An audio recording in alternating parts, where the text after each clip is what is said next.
মাননীয় চেয়ারপারসন, আমি এমন একটি ভূখণ্ডের সন্তান যেখানে শহীদ রাষ্ট্রপতি জিয়াউর রহমান মুক্তিযুদ্ধের ঘোষণা দেওয়ার পরপরই মুক্তিযোদ্ধাদের প্রশিক্ষণ দেওয়ার জন্য রৌমারীতে দীর্ঘ সময় অবস্থান করেছেন। আমরা তো জানি ফ্যাসিস্ট সরকার মুক্তিযোদ্ধাকে একদিকে অপমান করেছেন, তাচ্ছিল্য করেছেন, অবজ্ঞা করেছেন জিয়াউর রহমানকে, আর একদিকে মুক্তিযুদ্ধের চেতনার কথা বলে গলা ফাটিয়ে একটা সস্তা তাবিজ বিক্রি করেছেন দেশ বিদেশে। এখন জিয়াউর রহমান যেহেতু একজন মুক্তিযোদ্ধা, মুক্তিযুদ্ধের ঘোষক, আমাদের নেতা, রৌমারী হলো সারা বাংলাদেশের মুক্তিযুদ্ধের লাইট হাউস বলি আমরা। সেই রৌমারীকে ঘিরে জিয়াউর রহমানের মর্যাদা বৃদ্ধি করার জন্য বাড়তি কোনো পরিকল্পনা আপনার আছে কি না? আর দ্বিতীয় প্রশ্ন আমার একটি।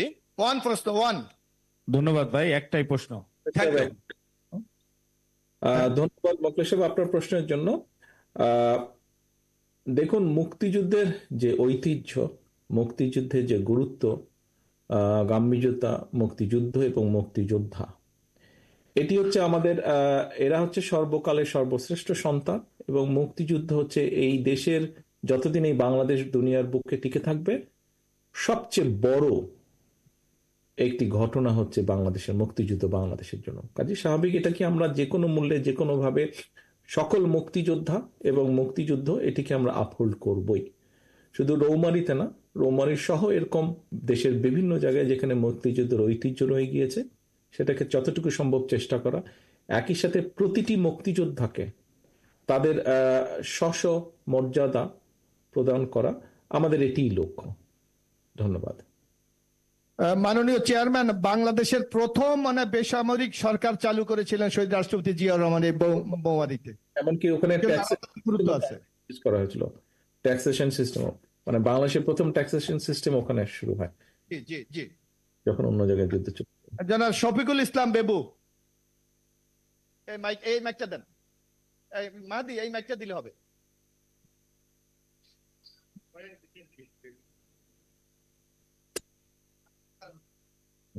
প্রিয় নেতা, আপনাকে বহুদিন পর দেখলাম, বেশ ভালো লাগছে। আমার প্রশ্ন হচ্ছে, আপনি 29 নম্বর দফায় বলেছেন যে জলোচ্ছ্বাস, ভূমিকম্প এবং নদী শাসনের জন্য আপনি বলেছেন, কিন্তু আমাদের কুড়িগ্রাম অন্যান্য জেলার চেয়ে একটু ভিন্ন। এখানে 70.8% লোক দরিদ্র, 53.2% লোক হতদরিদ্র, অর্থাৎ রাতে ঘুমায়, দিনে কি খাবে জানে না। 57% লোক এবং বিভিন্ন রোগ বালাই নিয়ে ঘুরে বেড়ায়। এবং এই যে অবস্থা, এটা মূল কারণ হলো আমাদের কুড়িগ্রামে 850 বর্গ কিলোমিটার চর রয়েছে এবং 16টি নদী রয়েছে। এই 850 বর্গ চরে বাস করে প্রায় 5.5 লক্ষ মানুষ। এবং আপনি 74 সালে এই যে 15 লক্ষ লোক মারা গিয়েছিল সারা বাংলাদেশে, তার মধ্যে মনে হয় কুড়িগ্রামে সবচেয়ে বেশি মারা গিয়েছিল। সেই যে দারিদ্র ভঙ্গা যে ছিল, এখন আমরা কেটে উঠতে পারিনি। মূল কারণ হলো চরের মানুষের জীবন মান, যোগাযোগ, শিক্ষা এবং স্বাস্থ্য, এ নিয়ে আমরা দীর্ঘদিন ধরে আমরা মনে করছি যে এই চরমান উন্নয়নের জন্য আমাদের একটা চর বিষয়ক মন্ত্রণালয়, এই 31 দফার মধ্যে পাহাড়ি জন্য যেমন একটা পার্বত্য বিষয়ক মন্ত্রণালয় রয়েছে, এই ধরনের আমাদের চর বিষয়ক মন্ত্রণালয়ের মাধ্যমে এই গোটা বাংলাদেশের যে চরের মান উন্নয়ন করা যায় কিনা, এটা একটি ভেবে দেখার জন্য আমি অনুরোধ করছি। ধন্যবাদ আপনাকে। বেবু, ধন্যবাদ আপনার প্রশ্নের জন্য। আপনার এটা বোধহয় প্রশ্ন ছিল না, একটা প্রস্তাবনা ছিল খুব সম্ভব, যতটুকু আমি বুঝি যে একটি প্রস্তাবনা ছিল। যে আমরা জানি এই মুহূর্তে বাংলাদেশের বিভিন্ন নদীতে, কুড়িগ্রাম অঞ্চল সহ বিভিন্ন জায়গায় বহু মানুষ যারা নদীর ধারে বাস করতেন, যাদের জমি বা ভিটে মাটি নদীতে ভেঙে গিয়েছে, এরকম মানুষগুলো পরবর্তীতে চরে গিয়ে বাস করছেন। অনেক জায়গায় অনেক চর উঠেছে, কোনো কোনো ক্ষেত্রে চরগুলো বেশ বড় হয়ে গিয়েছে।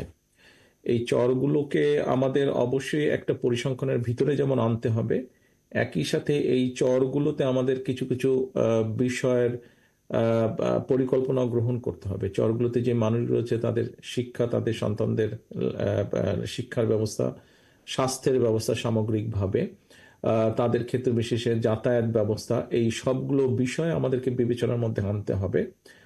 আপনি যে প্রস্তাবনাটা দিয়েছেন, আমি দলের পক্ষ থেকে অবশ্যই আমরা দলে এই বিষয়টি আলোচনা করব। দলের সিনিয়র পর্যায়ে আমরা আলোচনা করব।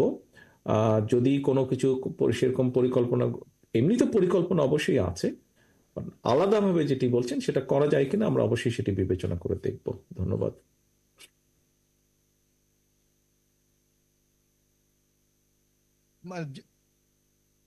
জিরারা খাতুন রুজি আমাদের সাধারণ সম্পাদক জাতীয়তাবাদী মহিলা দল চিলমারি উপজেলা। আমরা আসসালামু অন্য আলাইকুম। জেলায় যাবো না, কুড়িগ্রামই থাকছি। যে কুড়িগ্রাম, আরেকটি কুড়িগ্রাম। মাননীয় লিডারের কাছে আমার দফা 24 নিয়ে একটা প্রশ্ন। দফা 24-এ বলা আছে, জাতীয় সংসদ সহ জনপ্রতিনিধি নির্বাচনের মনোনয়নের ক্ষেত্রে ক্রমবর্ধমান হারে নারীর অংশগ্রহণ নিশ্চিত করা হবে। এই নারীর অংশগ্রহণ আসলে কিভাবে নিশ্চিত করা হবে, এইটাই আমার প্রশ্ন আর কি। আচ্ছা, ধন্যবাদ বোন আপনার প্রশ্নের জন্য। যেখানে নারী ভোটার 52%, এর জন্যই প্রশ্নটা যে ক্রমবর্ধমান হারে নারীর অংশগ্রহণ নিশ্চিত, আমরা এই অংশগ্রহণটা, এই ক্রমবর্ধমান হারটা, এইটা একটু ক্লিয়ার করবেন লিডার। আচ্ছা, ধন্যবাদ বোন আপনার প্রশ্নের জন্য। আহ, আপনার এই যে বর্তমান অন্তর্বর্তীকালীন সরকার, নিশ্চয়ই খেয়াল করেছেন আপনি, তারা 6টা কমিশন গঠন করেছে। 6টাই বোধহয়, 6টা কমিশন গঠন করেছে তারা। তো এই কমিশনগুলো বিভিন্ন বিষয় ভিত্তিক। এর মধ্যে যেই কমিশনটি আপনার দেশের সংসদ ব্যবস্থা বা এই বিষয়গুলি নিয়ে কাজ করছে, তারা একটি তাদের পক্ষ থেকে প্রস্তাবনা দিয়েছে। আমাদের এই মুহূর্তে সংসদে নারীদের জন্য 50টি আসন রাখা হয়েছে। আমরা আমাদের প্রস্তাবনায়, বিএনপির প্রস্তাবনায় আমরা বলেছি যে এই সংখ্যাটি, নারীদের ক্ষমতায়ন বৃদ্ধি করার জন্য এই সংখ্যাটি আমরা 50 থেকে 100 করতে চাই ইনশাল্লাহ আগামী দিনে। বাংলাদেশ জাতীয়তাবাদী দল বিএনপি সুযোগ পেলে আমরা এই 50 থেকে নিয়ে নারীদের এটা 100 করতে চাই। এখন আপনি বলছেন কিভাবে?